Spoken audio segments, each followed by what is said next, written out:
there you are, Betty. Oh, hello, Mrs. Morton. What on earth are you doing in this dark room by yourself? Mrs. Morton, may I speak with you a moment? Of course, dear. But why aren't you with the others in the laboratory? That place frightens me. Oh, it's not that bad. Although I admit it's a bit gloomy. And that horrible mechanical man. I can't stand to look at it any longer. You're overwrought, Betty, dear. There's nothing horrible about a mechanical man. Frank has been working on it for 2 years now. And Jim has been helping him for a year. I know, Mrs. Morton.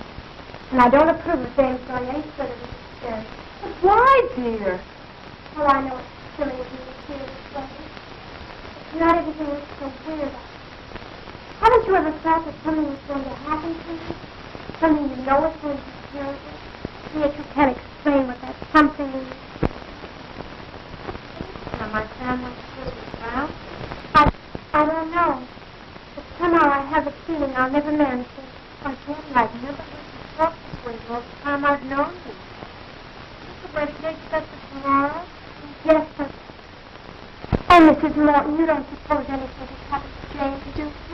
I mean, could anything possibly go wrong with the experiment tonight? Of course not, dear. What are you saying? I don't know. I just can't stand to have a mechanical man look. I have a feeling it has a dislike. That's absurd. It's just a girl that knows fool. There's no power to think what's for. I could swear I've seen it look at me with evil in its eyes. Almost as if it was sneering. That's it.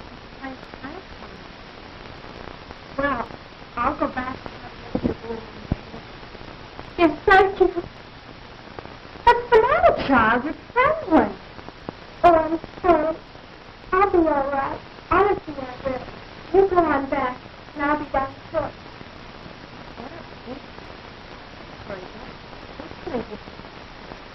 I'm sorry, Mrs. West. I'll be my brother. You go on. That's it. Lie down. Oh, Jim, what am I going to do? What am I...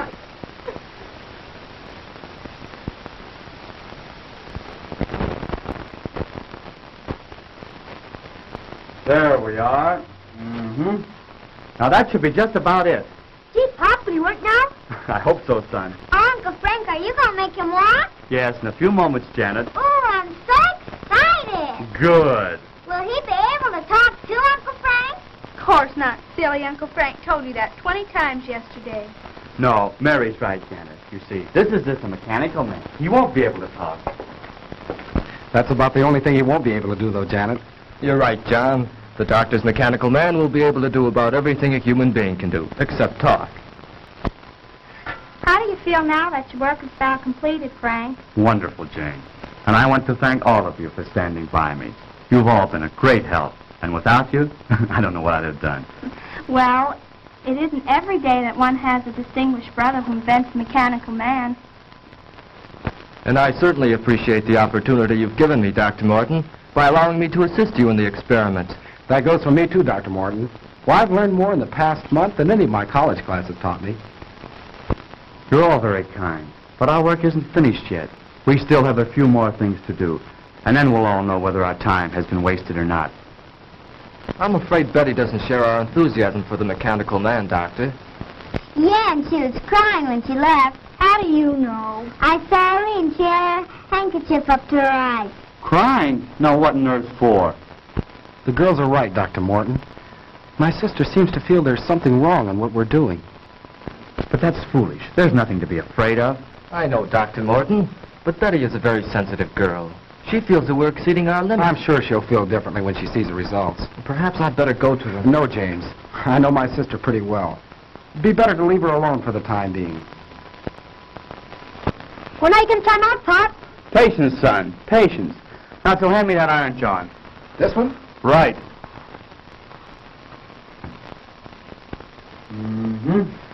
Won't be long now. When do you think you can try it out, Frank? Just as soon as Mrs. Morton returns. By the way, James, where's Betty? She went upstairs a few minutes ago, Dr. Morton. Said she had a headache. Gosh, she's going to miss all the excitement. Well, when we're ready, you can go get her, Barry. You bet I will, Pop. Oh, hi, Mom. Hello, Barry. Have you seen Betty, Mrs. Morton? Yes, I just left her. She said she'd be up in a minute. They were just telling us Betty disapproves of our experiment. Oh, I think the storm has her on edge. She was much calmer when I left. Is there anything I can do? No, James. It's just a case of nerves, I think. Anyhow, let's give her a few more minutes alone. Well, if you think we should. We're just about finished, Madge. Won't it be wonderful to see a mechanical man move around, Mary? I suppose you'll let him help you do the dishes. I think your uncle would like that better than I would, Janet. Sometimes think that's why you invented a mechanical man. Oh, now, Madge. Well, you do hate doing little odd jobs, Frank. Well, if Frank's experiment is successful here tonight, none of us will have to worry about any odd jobs again. I can't say that I'd mind having a mechanical man in my business. The mechanical man will be more than that. More than just a hired hand. Can't you see what this will mean to the world? He'll relieve men from dangerous jobs in all lines of hazardous work. There'll be no more deaths from cave-ins and mines. No losses from construction men falling to their deaths from skyscrapers. He'll take his place in these and many other positions where men lose their lives daily. Why, carefully directed, he'll be the greatest insurance to world peace that has yet been thought of. No. I haven't invented this man to be used as a handyman around the house. Of course, I didn't mean that. No, Madge. The mechanical man will be the answer to our future national security. I'll build thousands of them. Can you see an aggressive country attacking any country which has an army of steel men who can't be killed? But, Dr. Morton, I thought you were interested in this purely from the scientific point of view. And I am. But if I can give the world more, I'll not stop there. Now, Frank, don't get excited. Believe me, my friends, I am not unduly excited. But the prospect of what we are about to create here is tremendous. I can't help being carried away. Why don't you try him out, Pop? You're right, Barry. I won't let myself get carried away until we see if we really do have a mechanical man who can do all these things. You mean you're going to do it now? Yes, now. Could I help you, Uncle Frank? What could you do? Well, Uncle Frank said we were all going to help him. Didn't you, Uncle Frank? Well, yes, I did, Janet. But I'm afraid there's nothing you girls could do right now except give us your moral support. Is there anything I can do, sir? Yes, James. Would you connect that line for me? The one over there on the other side of the bench. Right. And, John, if you hold this left arm in place, we'll make that final adjustment we were about to make before Mrs. Morton come in. Higher. Certainly, sir. Can I help too, Pop? No, I'm afraid not, son. You stand over there with Mary and Janet. There'll be plenty you can all do later on. Oh, gee, I don't ever get to do nothing. You come over here by me, dear, and stay out of your father's way. Oh, gee. I think we've got it. That should do it, Dr. Morton. Well, I guess that just about gets it, sir. Good, good. Now we'll see if all our work has been in vain. Here, give me a hand. Oh, Betty, we didn't see you come in, my dear. Darling, you look so pale. I'm all right, Jim. I've been worried about you, but Mrs. Morton said to leave you alone for a few minutes. Yes, I'm afraid I've been behaving rather badly. Everything seems to be getting on my nerves now. Well, everything will be all right now, Betty. I'm glad you're here. We're just about to prove our experiment. Dad can make them walk, Betty. That's fine, Barry. I'll be with you in a moment, dear. Please go on. Don't let me interrupt your work. Come over here by me, dear. All right. Now, James, if you pull the switch up there. Right.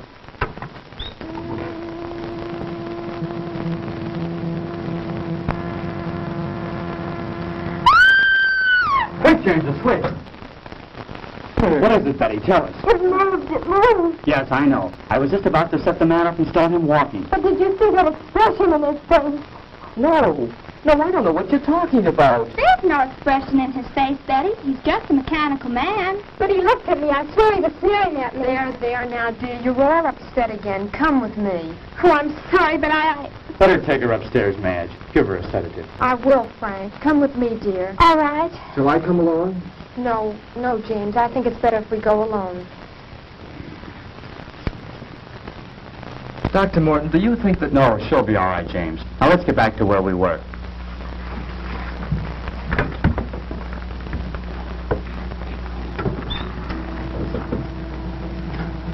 Hey, Pop, he moved. I believe it's working, Dr. Morton. Oh, Frank, he does move. He does. Mary, let go of my arm. You're pinching me. Isn't it wonderful? He moved. He really moved.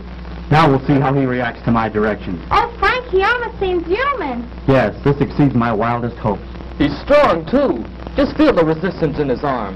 I can see what Betty meant now. I could swear I saw him sneer just then. That's nonsense. This is a man of steel, John. He has no mind, no willpower of his own. You're all overwrought. As you know, he's controlled by voice impulses. Take one step forward. Wonderful. Wonderful. Now walk forward. Return to the bench. I said return to the bench. Stop him, James. Back. Back to the bench. Oh, so that's the way you want it.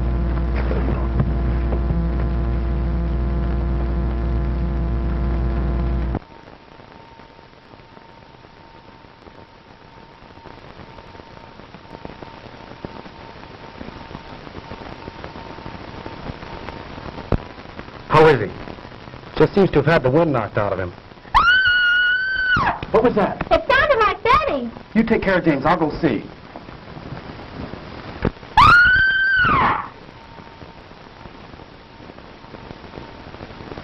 Frank! Madge, what is it? Oh, it was terrible, terrible. The mechanical man. What about it, Mrs. Morton? He came into the room where Betty was resting. Go on. And he scooped her up in his arms and he carried her off. I came running down here as fast as I could. Come on, John. We've got to stop that thing. Yes, sir.